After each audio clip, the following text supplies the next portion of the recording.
Vamos a dar un fuerte aplauso para Dios, viendo que nuestro hermano Josué tarda mucho, y vamos a dejar al ministro con la palabra del Señor. Venga, fuerte ese aplauso, por favor.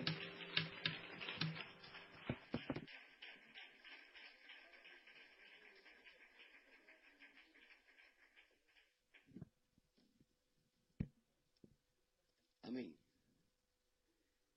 Doy gracias al Señor por estar entre vosotros. Amén. Aunque sea tarde, pero hemos llegado. El hecho de llegar tarde en mi persona es algo ya muy habitual. Yo muchas veces he llegado a pensar que yo debí de haber nacido tarde, porque desde el día de que nací hasta ahora, a todos los sitios voy llegando tarde. Amén. Y por más que intento hacerlo de otra manera, no lo consigo. Pero yo sé que ustedes no tienen prisa, porque me creo que todo lo que tienen que hacer, pues ya lo hicieron. Amén. Y yo tampoco tengo otras muchas cosas que hacer, aparte de compartirles el pensamiento que Dios ha puesto en mi corazón. De antemano les digo que yo tengo el 10º don del Espíritu Santo, que es el don de la pesadez. Tengo la facultad de vaciar iglesias como nadie. Empiezo con todos y de que voy acabando nos quedamos, pues eso, los más allegados, los conocidos, algún familiar si hay, que por no hacerme daño se quedan aguantándome. Pero yo os voy a pedir a vosotros hoy encarecidamente de que tarde lo que tarde ustedes aguanten ahí. Aguanten por guardar simplemente la reputación que ustedes se han ganado a pulso durante tantos años. Ustedes tienen una buena reputación en lo que es el contexto de toda la geografía española y eso lo han ganado ustedes a pulso. Pero yo tengo un defecto que se destaca entre otros muchos. Y es que, chacho, lo cuento todo palabras, lo cuento todo. Si vosotros os marcháis de aquí antes de yo acabar, vamos a ver. En un par de semanas os he hecho abajo la reputación que vosotros habéis conquistado en tantos años. Así de que por amor a vuestra reputación, pues vosotros os quedáis ahí, por lo bajín y decís, ay, y no se calla este chorrillo. Pero aguantáis ahí. Amén. No, amén, amén. Eso. Yo me alegro mucho de poder predicar a una reunión de jóvenes, porque aquí el mayor puede tener como unos 26 años. Y estoy viendo bien.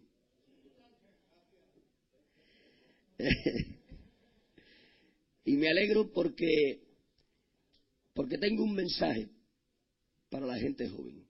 Amén.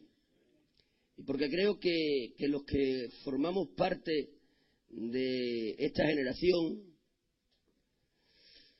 pues tenemos la responsabilidad de continuar aquellos que nos dieron en herencia. Amén. Y creo que lo peor que le puede acontecer a un movimiento, a una obra o a una nación es tener ausencia de un relevo generacional. Cuando no hay relevos generacionales competentes, las obras, las misiones o las naciones sufren las consecuencias. A modo de introducción, me gustaría recordarles lo que el apóstol San Pablo le dice a los ancianos de la iglesia de Efeso cuando ha finalizado su trabajo en aquel lugar. Se ha reunido con ellos y después de hacer un balance de su ministerio, que había sido un ministerio lleno de honestidad, les ha profetizado y les ha dicho: cuando yo me vaya, entrarán lobos en mitad del rebaño que dispersarán a las ovejas. Era una profecía que tenía que haber herido la sensibilidad de todos los que estaban presentes. Cuando yo me vaya, entrarán lobos en mitad del rebaño que dispersarán a las ovejas.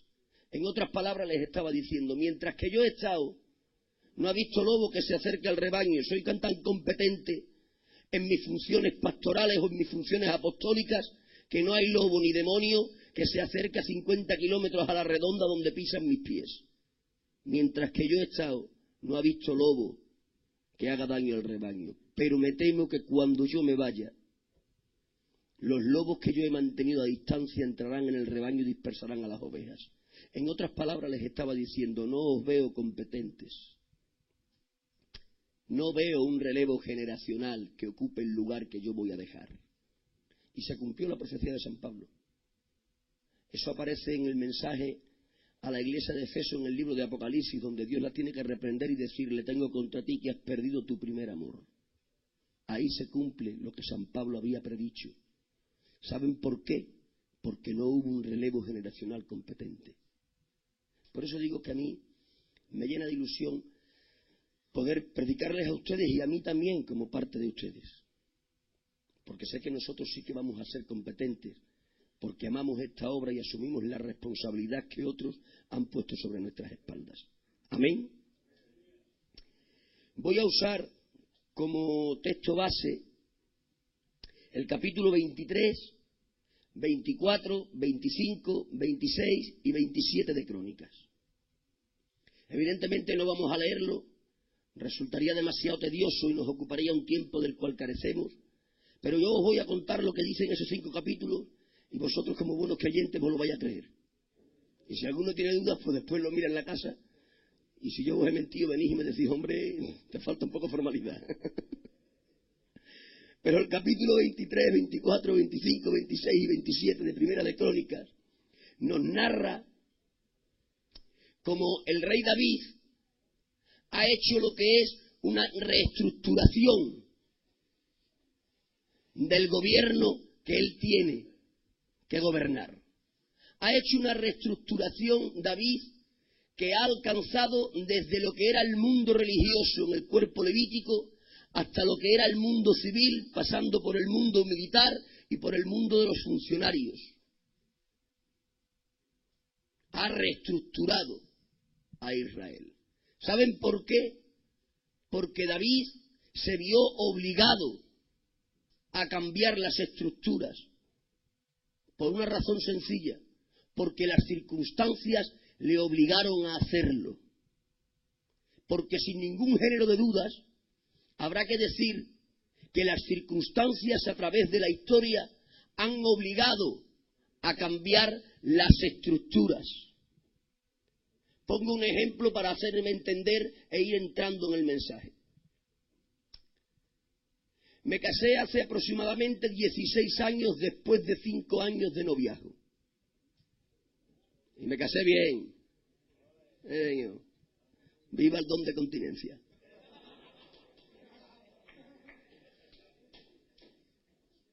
Después de 5 años de noviazgo, casándome bien, mi compañera y yo alquilamos el primer piso que tuvimos en Independencia de nuestros padres. Era un piso que había que entrar de lado, porque de frente era difícil hacerlo.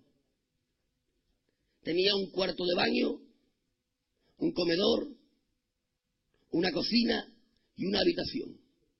Pero, señores, éramos felices.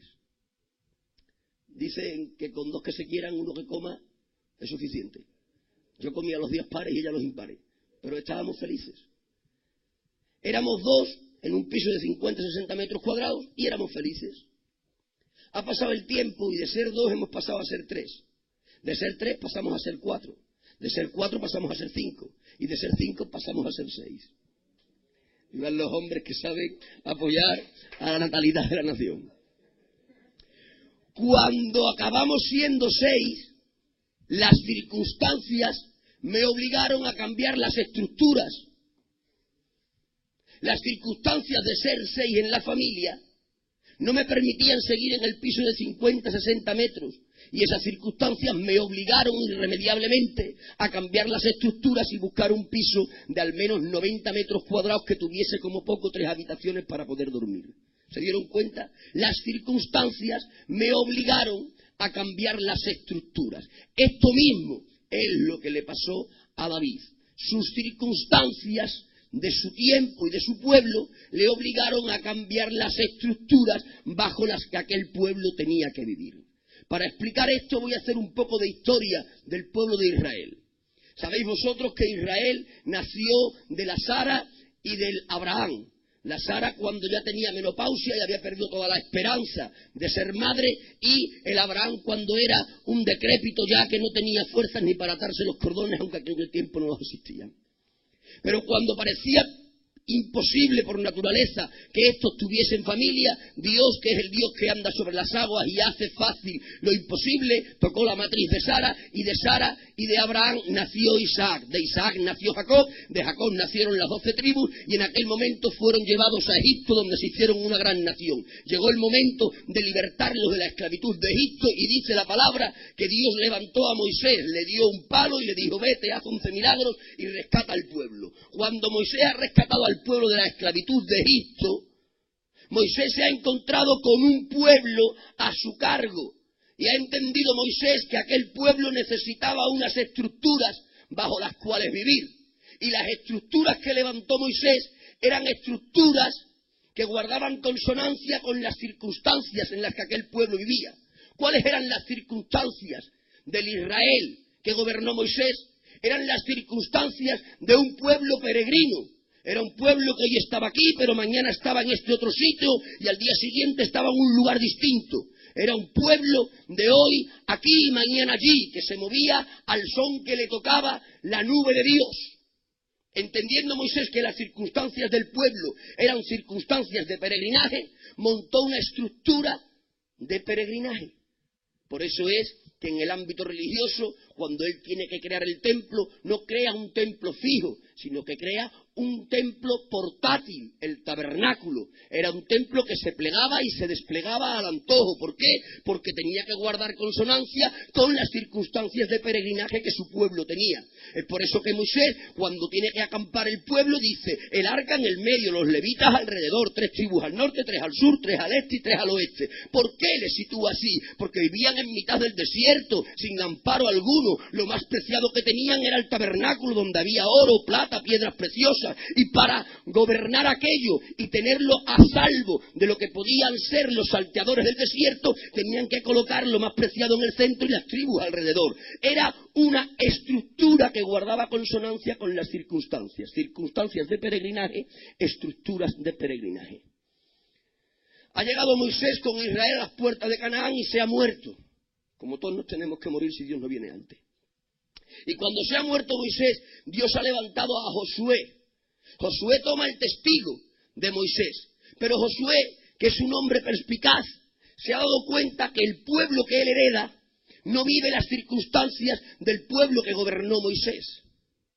El pueblo que él va a heredar para gobernar es un pueblo que tiene una tarea distinta. Ya no es un pueblo peregrino en mitad de un desierto, tiene que ser un pueblo conquistador de la tierra prometida.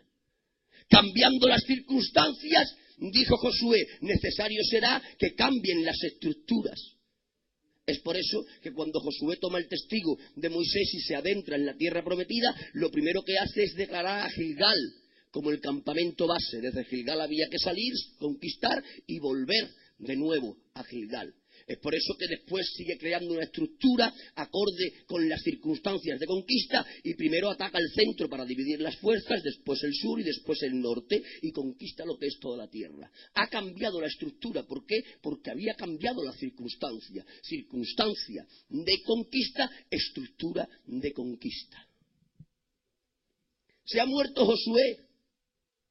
Y cuando Josué se ha muerto, se han levantado lo que son los jueces en el tiempo de Israel. Pero los jueces no han tenido la perspicacia que tuvo Josué.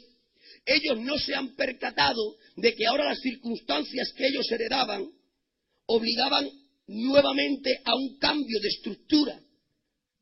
Ellos habían heredado un pueblo que había sido conquistador, pero ahora tenía que ser un pueblo que viviese de una forma sedentaria. Ya no había que andar en el desierto como con Moisés, ni había que conquistar como con Josué. Ahora había que asentarse como nación. Las circunstancias ahora eran circunstancias de sedentarismo, por lo cual se sentían obligados a crear una estructura que guardase consonancia con el sedentarismo que el pueblo tenía que vivir. Pero ellos no se han percatado de esto. Y teniendo una circunstancia de sedentarismo, han seguido viviendo en una estructura de conquista. Y esa fue la causa de su ruina. porque no hay periodo más triste en el Antiguo Testamento que el periodo de los jueces. Cuando termina dicho libro, termina con un apéndice que le llena de luto el alma a cualquiera que ame la obra de Dios. Dice dicho apéndice: en el tiempo de los jueces cada uno hacía lo que bien le parecía. Habían cambiado la teocracia por la anarquía. ¿Por qué fracasaron los jueces? ¿Es que acaso no eran los jueces hombres de capacidades? Digo, sí que lo eran. Digo más, creo que nunca Israel tuvo un ramillete de hombres con tantas capacidades como los que tuvo en el periodo de los jueces. ¿Quién no se acuerda de un Otoniel, de un Naoz, de un Barak, de un Jefté, de un Sansón, de un Gedeón? Hombres de capacidades impresionantes. Hermanitos míos, tiempo nos faltaría para hablar de Ahaz, el zurdo de oro, que tiene tantas agallas que se mete en el palacio del rey enemigo, ¡ole los hombres! Se mete en la boca del lobo y toma su mano zurda, saca su puñal de 45 centímetros, le da una puñalada al rey y de aquella puñalada liberta a su pueblo. ¡Vivan los hombres! ¿Quién no se acuerda de un Jefté, que es aquel que tiene un celo de Dios sin ciencia, pero celo al fin y al cabo, que en mitad de la batalla le dice: si me das la victoria, lo primero que salga de mi casa te lo ofrezco en holocausto? ¡Qué hombre de palabra! Ha salido su hija y la ha ofrecido. ¿Quién no se acuerda de Sansón?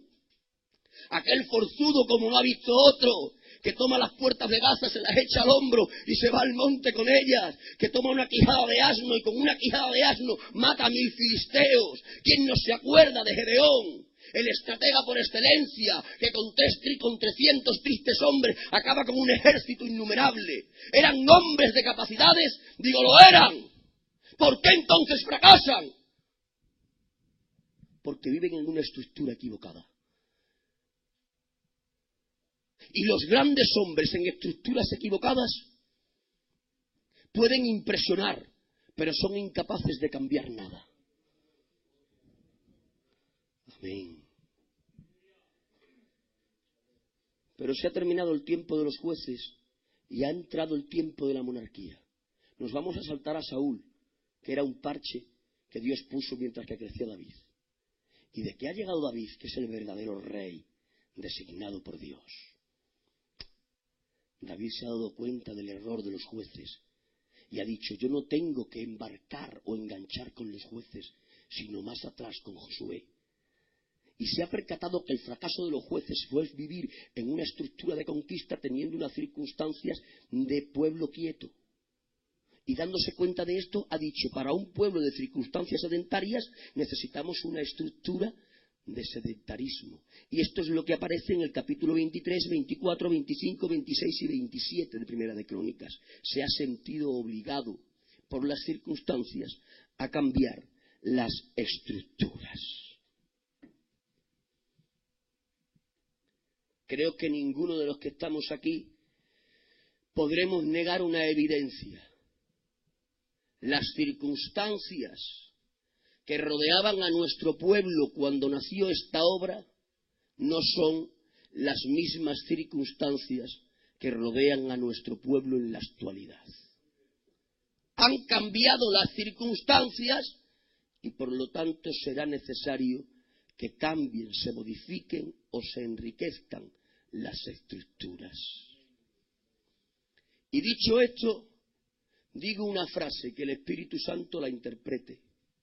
No podemos seguir haciendo lo mismo.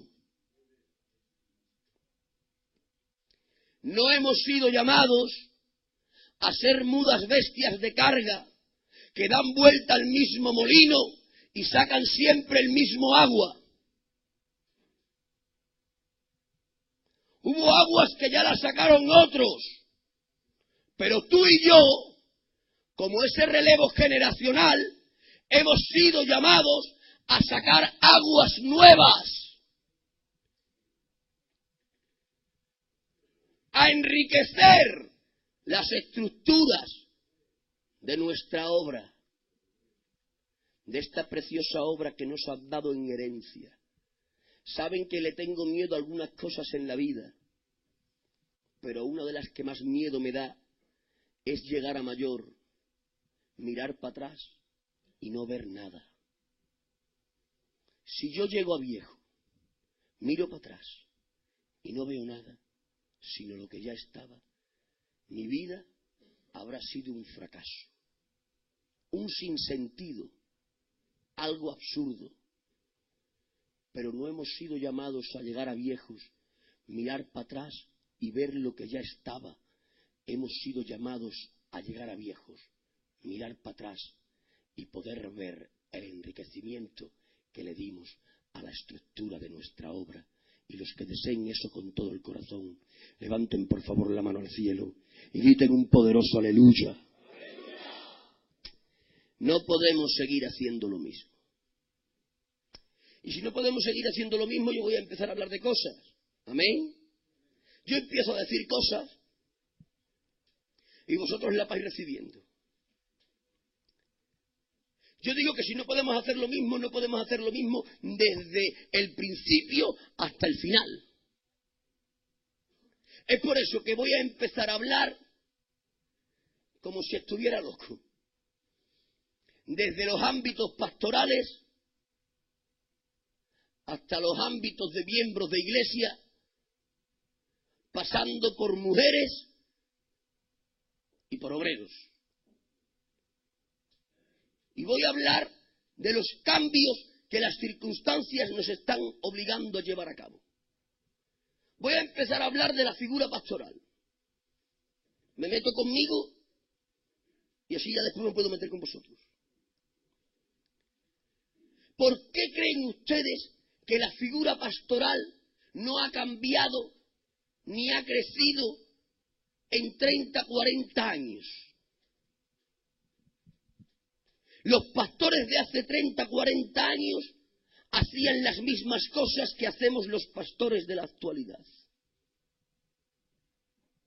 Hay muy poca diferencia.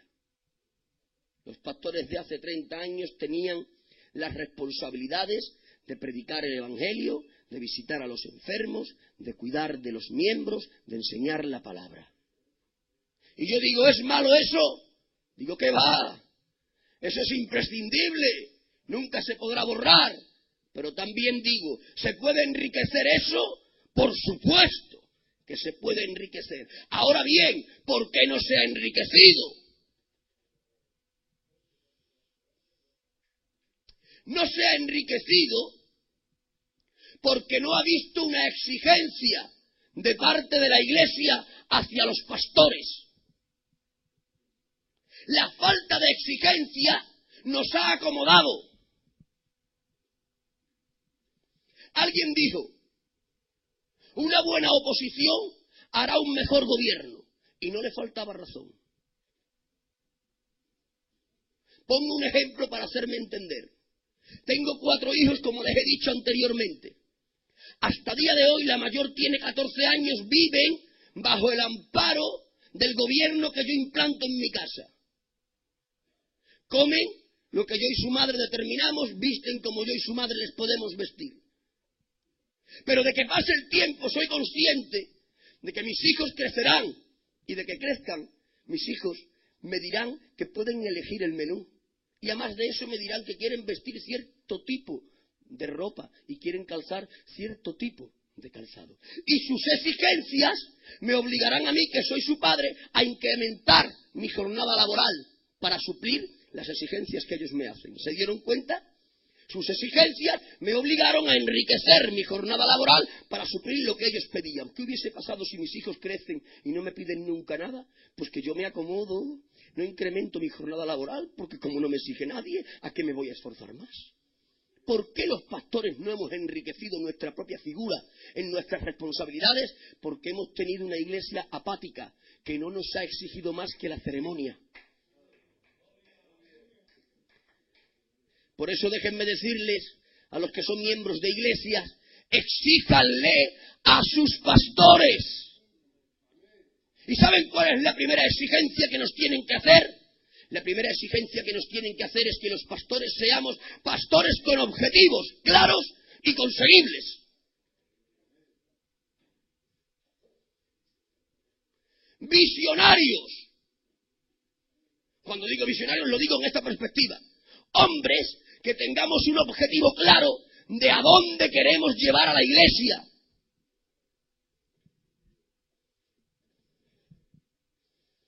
Pero claro, para saber dónde quieres llevar a la iglesia tienes que saber dónde está. Y para saber dónde está la iglesia, dónde la quieres llevar, necesitas una metodología. Pero para conseguir recibir ese objetivo de parte de Dios, necesitas estar ¿dónde? En el secreto de Dios. No dice la palabra, ¿con quién compartiré yo mis misterios? Dice, con aquel que esté en mi secreto. Por lo tanto, si la iglesia exige pastores visionarios, es decir, con objetivos, estará exigiendo pastores que estén en el secreto de Dios para recibir sus misterios, embarazarse del propósito de Dios para la iglesia y después desarrollarlo por una tarea que lo pueda alcanzar. Ahora bien, esto tiene una contraprestación. Si ustedes exigen pastores que estén embarazándose del propósito de Dios, están exigiendo al mismo tiempo pastores que pasen mucho tiempo en ese secreto de Dios. Pero si pasan mucho tiempo en el secreto de Dios los pastores, no podrán tener tiempo para ocuparse de sus trabajos seculares.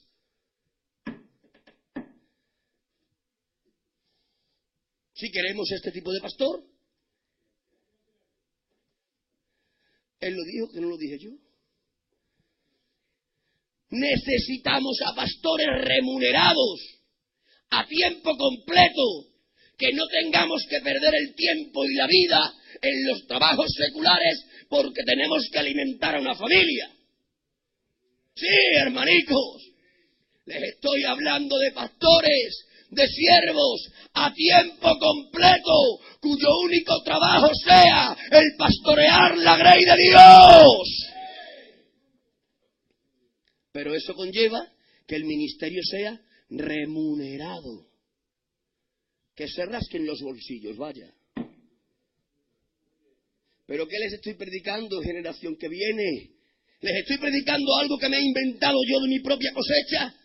¿O simplemente les estoy recordando lo que Dios dice con respecto al ministerio desde las páginas del Antiguo a las del Nuevo Testamento? Creo que no es algo que yo me he inventado, creo que simplemente estoy siendo el eco de la voz de Dios en su palabra.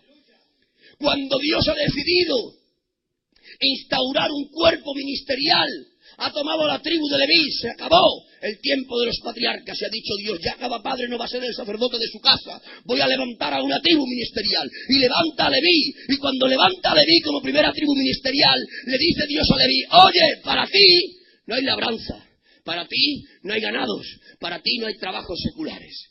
Leví tembló y dijo, ¿y de qué van a comer los niños? Y le dijo Dios, no preocuparse, que yo os proveo.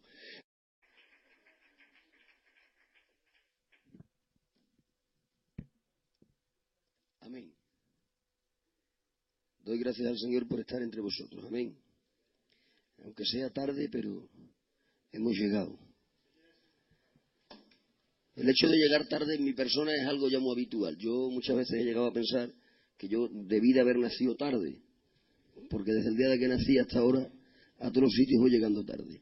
Amén. Y por más que intento hacerlo de otra manera, no lo consigo. Pero yo sé que ustedes no tienen prisa, porque me creo que todo lo que tienen que hacer, pues ya lo hicieron. Amén. Y yo tampoco tengo otras muchas cosas que hacer, aparte de compartirles el pensamiento que Dios ha puesto en mi corazón. De antemano les digo que yo tengo el 10º don del Espíritu Santo, que es el don de la pesadez. Tengo la facultad de vaciar y...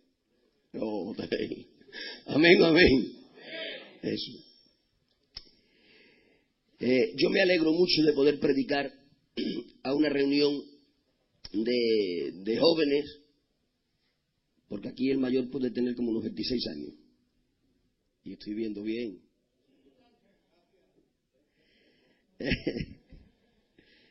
Y me alegro porque tengo un mensaje para la gente joven.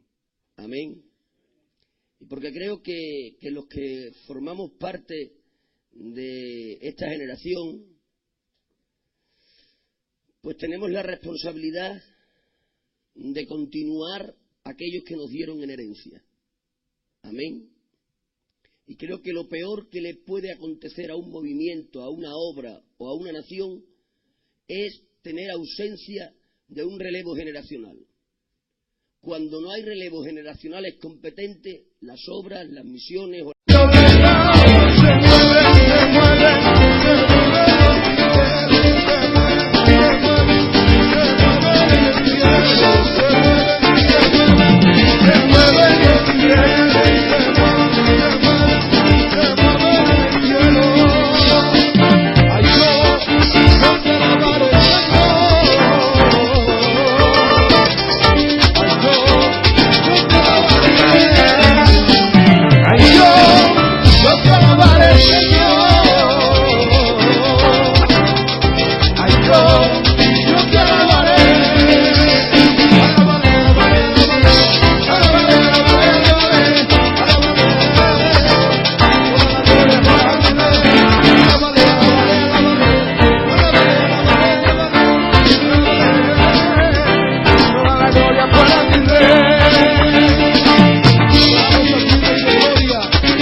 Empiezo con todos y de que voy acabando nos quedamos, pues eso, los más allegados, los conocidos, algún familiar si hay, que por no hacerme daño se quedan aguantándome. Pero yo os voy a pedir a vosotros hoy encarecidamente de que tarde lo que tarde ustedes aguanten ahí. Aguanten por guardar simplemente la reputación que ustedes se han ganado a pulso durante tantos años. Ustedes tienen una buena reputación en lo que es el contexto de toda la geografía española, y eso lo han ganado ustedes a pulso. Pero yo tengo un defecto que se destaca entre otros muchos. Y es que, chacho, lo cuento todo palabras, lo cuento todo. Si vosotros os echáis de aquí antes de yo acabar, vamos a ver. En un par de semanas os he hecho abajo la reputación que vosotros habéis conquistado en tantos años. Así de que por amor a vuestra reputación, pues vosotros os quedáis ahí por lo bajín y decís, ay, y no se calla este chorrillo, pero aguantáis ahí. Amén.